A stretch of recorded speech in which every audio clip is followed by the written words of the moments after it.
간단한 것들 하나 알려주려고 하는데 이런 겁니다. 보통 여러분들이 저한테 왜 하이드님 뭐 신살 같은 거 안 보세요? 역마살이라든지 도화살이라든지 이런 것들에 대해서 뭐 어떻게 생각하세요? 뭐 이런 얘기를 많이 하는데 제가 일반적으로는 신살을 볼 필요 없다고 말씀을 드리죠. 보통의 경우는. 근데 왜 그러냐면 보통 이런 지지의 움직임을 봐야 되는 부분에 대해서는 정확하게 해당하는 그 포인트를 알아야 돼요. 그래서 단순하게 이 사안이 전체를 지배한다라고 볼 수가 없는 부분입니다. 그래서 제가 일반적으로 공부를 하시는 분들이나 뭐 초보자분들한테는 되도록이면 지지동정 위주로 살피지 말라고 얘기를 많이 하거든요. 근데 여러분들 이제 가장 관심 많은 것들이 그런 거잖아요. 제가 지금 현재 상황이 너무 어려운데 어떻게 해야 벗어날 수 있을까요? 어떻게 해야 내가 뭔가 이동할 수 있을까요? 언제 이직 운이 올까요? 막 이런 것들. 근데 그런 거야. 원칙적으로 우리가 직업운이나 이런 것들을 볼 때는 사주에서 격국도 알아야 되고 육신도 알아야 되고 뭐 희신, 용신 같은 것도 알아야 되고 상신도 알아야 되고 알아야 될 게 너무 많고 계산하는 방법도 어렵고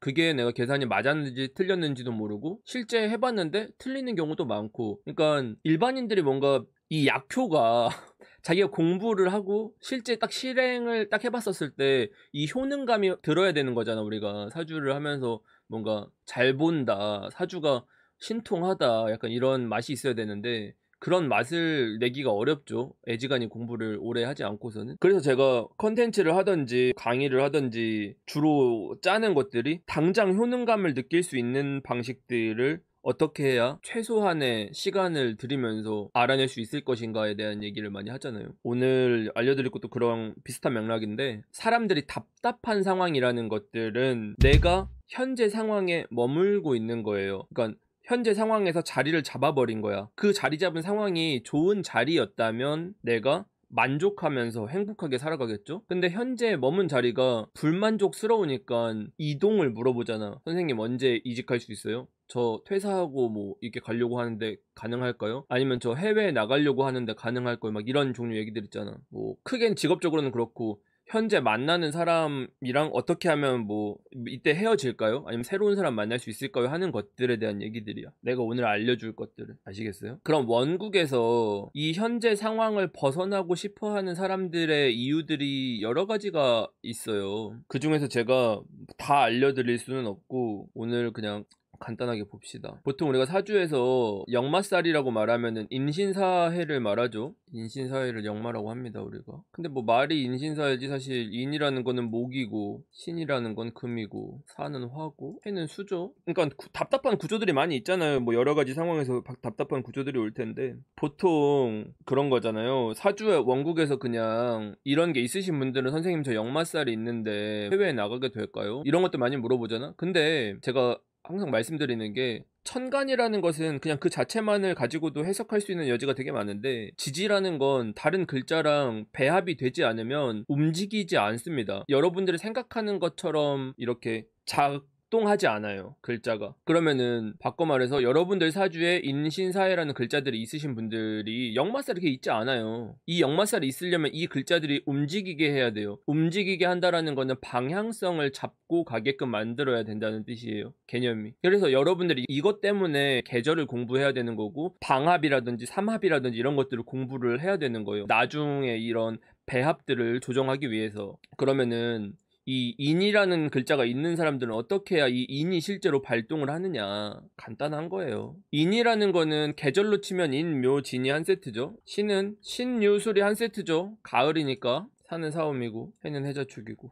보시면은 인은 봄이고 사 여름이고 신은 가을이고 해는 겨울이죠. 봄, 여름, 가을, 겨울이에요. 그러면 이렇게 자기 원국에 인묘진, 신유술, 사오미, 해자축 이렇게 이런 글자들이 중첩되어서 있다면 인인데 뭐 진이 있거나 묘가 있거나 신인데 유나 있거나 술이 있거나 아니면 뭐 신 이렇게 있거나 인 이렇게 있거나 사사사 이렇게 있거나 뭐 해면 해축 있거나 해해 있거나 그러니까 이렇게 자기 계절이 중심되는 글자들이 중첩돼 있으면 이 사람들은 움직이는 게 아니에요. 보통 이 글자들을 우리가 퉁쳐서 사람들이 역마살이라고 얘기를 하거든요. 근데 역마살이 아니에요. 실제로 발동하지 않습니다. 그럼 막 이 사주가 막 뭐 진, 뭐 이렇게 뭐 인묘 이렇게 돼 있다던가 이런 사람들은 움직이지 않아. 집돌이에요. 변화를 좋아하지 않아. 기본적으로. 개념이. 이렇게 이해를 하세요. 그러면 글자 중에 어떤 글자가 제일 강하냐? 월지라는 글자가 제일 강합니다. 그러면은 이 글자들이 실제 역마로 작용하려면 어떻게 해야 되냐라고 하면은 이때 삼합이 들어가야 돼. 여기까지가 방합의 영역이에요. 같은 계절을 가진 거예요. 얘네들은. 이렇게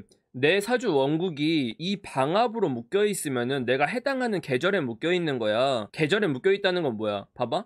봄에 태어난 애들한테 너 가서 겨울로 가라고 하면 얘네는 얼어 죽잖아요. 안 움직여. 마찬가지로 가을인 애한테 여름으로 넘어가가지고 있으라고 치면 화급금 당해요. 금이 다 녹아버려. 이게 금이라는 건 최고의 가치가 있을 때가 이렇게 딱 얼어붙어서 고체가 되었을 때 가치가 높은 거거든. 근데 여름으로 넘어가 버리면 이게 다 녹아버린다고. 이 완성된 물건들이 완전히 박살이 나는 거랑 같은 상황이 되는 거예요. 개념이. 마찬가지로 겨울인 애가 여름으로 가면 어떻게 돼? 이렇게 수기운이 강한데 이 여름으로 가서 수만 다 빨리는 거잖아. 얘네들이 여름 좋은 일 시키는 거죠. 그러니까 자기 원국에서 이렇게 같은 계절인 글자들이 중첩되어 있거나 아니면 이런 방합을 형성하고 있는 사람들은 자기 계절을 벗어나려고 하지 않아요. 자기 사주 구성에서. 자, 그러면 이렇게 묶여있는 사람들은 내가 맘대로 움직일 수가 없는 상황이기 때문에 자의대로 이동하기가 굉장히 까다로운 환경이라는 뜻이에요. 그럼 이런 구조인 사람들은 만약에 내가 처음에 말했지? 내가 머문 자리가 마음에 드는 자리였었으면 이동 안 해도 돼. 그쵸? 근데 머문 자리가 마음에 들지 않는 자리라고 하면 옮겨야 되잖아. 근데 이런 구조인 사람들은 못 옮기지. 쉽게 옮길 수가 없잖아. 내가 이 계절에 묶여있는 사람들은 내가 떠나고 싶어도 떠날 수 없는 환경들이 생겨요. 그럼 오늘 주제가 뭐였냐? 현재 상황을 벗어나고 싶다면이잖아. 이 사람들이 현재 상황을 벗어나려면 어떻게 해야 되냐? 이 글자들을 끌어당겨주는 글자가 오면 이동을 할 수가 있는 거예요. 끌어당겨주는 글자가 와야 돼. 그 끌어당겨주는 글자가 뭔지를 볼게요. 이때 봐야 되는 게 삼합입니다. 인이면 오가 와야 돼요. 신이면 자가 와야 됩니다. 자, 우리가 이 맨 앞에 있는 글자를 생지라고 얘기를 하죠. 보통 왕지, 고지 이렇게 있습니다. 그러면은 이게 삼합이 됐을 때 삼합에서 왕지가 들어왔었을 때 이 글자를 끌어서 당겨서 이동시켜 주는 거예요. 얘네들이 이렇게 왕지입니다. 그래서 인 중심인 사람들, 뭐 인월생이라든지 이런 분들은 언제 이동을 해요? 오가 들어왔을 때. 그러면 자기 사주가 이렇게 신금 위주로 되어 있다면 자가 왔을 때, 임자월 이럴 때 움직이는 사람들, 신금이 있으신 분들, 지금 이거 보는 거는 격이든 뭐든 볼 필요가 없어. 이건 그냥 오행으로 보는 겁니다. 언제 움직이냐만 보는 거야. 움직이는 이유라든지 움직였을 때 결과라든지 움직이기 전에 나빴냐 좋았냐 보는 게 아니야. 그냥 움직임만 보는 거야. 이 글자가 언제 움직이냐. 여러분들은 왜 움직이는지 이런 거 볼 필요 없잖아, 지금 단계에서는. 그러면은 자기 사주에서 사, 오, 미 이렇게 돼 있는 사람들은, 사화나 뭐 사화 2개, 사화 5화 이렇게 뭐 돼 있는 사람들은, 유금 들어왔었을 때, 해수나 자수나 축토나 이거 위주로 돼 있으신 분들은 묘가 들어왔을 때 움직이는 거예요. 이 개념 아시겠어요? 그러면은 자기 사주에서 뭐 4화, 5화 뭐 이런 걸로만 돼 있어. 이런 사람들한테 뭐 예를 들어서 임자월에 움직일 수 있을까? 움직이기 쉽지 않아요. 쉽게 움직여질 수가 없어. 조건이. 요 정도만 알면 돼. 요 정도만. 그러니까 왜 이동하는지 왜 하는지 이런 건 중요하지 않아. 그걸 봐야 될 때는 육신이나 격국 같은 걸 다 알아야 돼. 근데 뭐 오늘은 우리가 이것까지 다 공부할 수는 없잖아. 그러니까 그걸 아무것도 모르는 상태에서 내가 그냥 답답한 상황일 때 언제 답답한 상황이 벗어날 수 있는 때가 올까? 때만 볼 때 내가 사주도 잘 모르고 나머지 모르겠는데 최소한만 공부하고 어떻게 하면 알 수 있을까를 볼 때는 이걸로 놓고 보면 돼. 중요한 거는 월지가 이렇게 인신사의 중심으로 되어 있을 때, 내지는 이 방합 위주로 되어 있을 때 사주가, 내지는 이런 글자들이 중첩돼서 해당하는 계절을 점유하고 있을 때예요. 아시겠죠? 진술충미월은 고지인데 얘네들은 변동성이 너무 많아요. 그래서 이게 하나만 가지고 얘기할 수가 없기 때문에 오늘 내가 얘기해 주는 게 월지뿐만이 아니라 자기 사주의 대세, 내 사주에서 중심되는 글자들을 말하는 거야. 내가 어떤 계절을 점유하고 있는가. 이게 중심이야, 기본적으로. 그리고 그걸 끌고 올 수 있는 왕지가 있어야 돼. 고지로는 안 돼요. 왕지가 가지고 와야 끌어당길 수 있는 힘이 있어요. 내 사주 원국에 왕지가 있으면 내가 언제든 움직일 수 있는 사람이지. 그러면은 봐봐. 자기 사주에서 원래 원국이 삼합되어 있는 사람 있잖아. 예를 들어서 인월생인데 오화가 있다던가 이런 사람들은 내가 언제든 옮길 수 있는 사람들이야. 그러니까 자의적으로 난 이때 이직할 거야 해서 막 이직하시는 분들 있잖아. 자기 알아서.